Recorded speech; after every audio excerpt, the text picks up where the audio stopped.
I think that that's just becoming so antiquated now, because in what we're seeing in Gaza, for example, we don't need to see what the Biden administration tells us. We don't need to wait and see what Netanyahu tells us about why they bombed a refugee camp and killed 100 people. I mean, it's just kind of this absurdity of dictating the narrative to us like they always have. And that's why the winners always get to set history.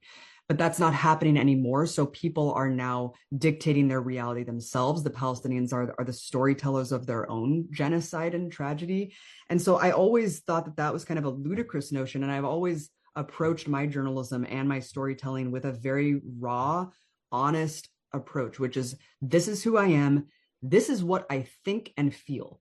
And a lot of people, and I wear my opinions and my emotions and my heart on my sleeve. And if you don't like that, if you prefer someone who is not like that, then that's not for you.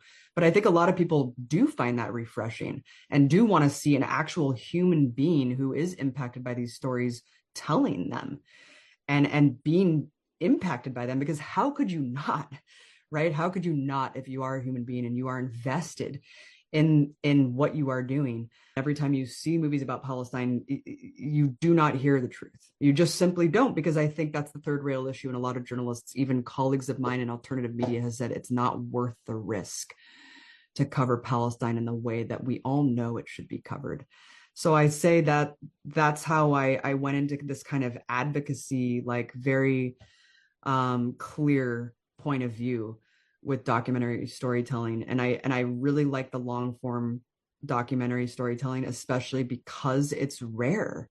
It's rare to see today, especially in my field. And there's not much reward, especially because of how difficult it is to tell these stories and how difficult it is, even though there's such an oversaturation with stuff on streaming networks, still it's very hard to get these stories told in the way that we know that they should be, but that's not why we do it.